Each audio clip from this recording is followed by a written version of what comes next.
Anyone can go for a demo, but only a smart one can win you a game. Today I will be talking about the different kinds of demos that there are, the most efficient ones, and how to be good at them. First, there are 3 keys you need to understand to make the right decision every single time. Focusing on the demo, the context of the play, and that sometimes bumps are better than demos. Focusing on the demo is a really basic and maybe obvious, but really powerful tool. Many people take too much time to switch their focus between the play and the ball into the opponent's card to get a demo. To improve this, you need to get better at detaching yourself from the play as soon as possible so you can concentrate on the potential demo. This means that you gotta be fast to recognize when you cannot do anything else on the play. Another key is the fact that sometimes bumps could be more effective than demos. This is especially crucial when your opponent has no boost and he is trapped in defense. But what happens if we demo that guy?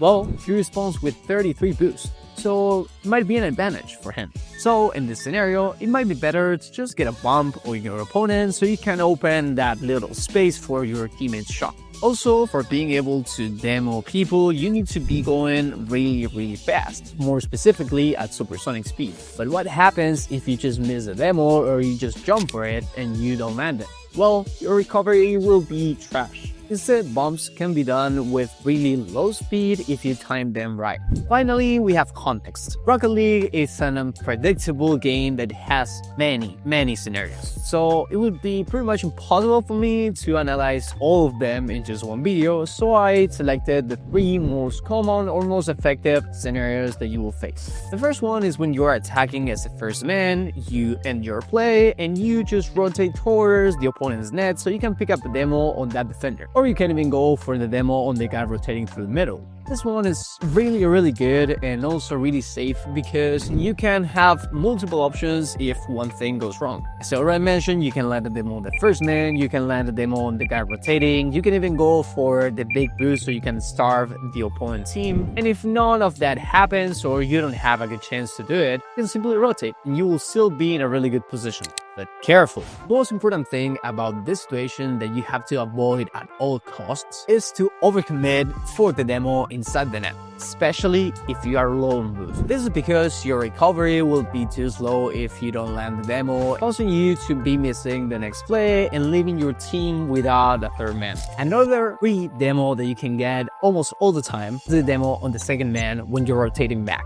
This is usually when you are the last man repositioning from offense to defense. When any team attacks, they usually have one player on the ball and another player on the middle of the field just waiting for the rebound or the play that the first man can create. That guy will be your next victim. This one is a really easy demo because that second man is usually just paying attention to what's going on with the first man, and he's usually going really slow because he's just trying to follow up the play.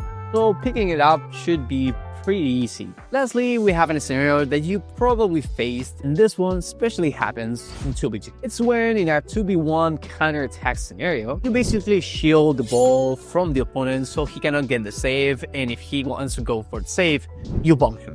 And that's the goal. This high-risk, high-reward play has some keys to make it work. And the main one is your relative positioning to the ball. But before trying to go for it, you gotta make sure that you are actually going to get the demo before the opponent gets to the ball. Once you're already ahead of the ball, try to use the sound so you can keep track of where the ball is and you can align yourself so you can basically block the trajectory to the ball. But keep in mind that you also want to be close to the ball when you are going for it, because if you leave a huge gap, your opponent can simply dodge their demo and still get the save. Now you have 3 powerful and a bit dirty tools that you can use against your opponents to disrupt their structure. If you score any goals using them, I want to know.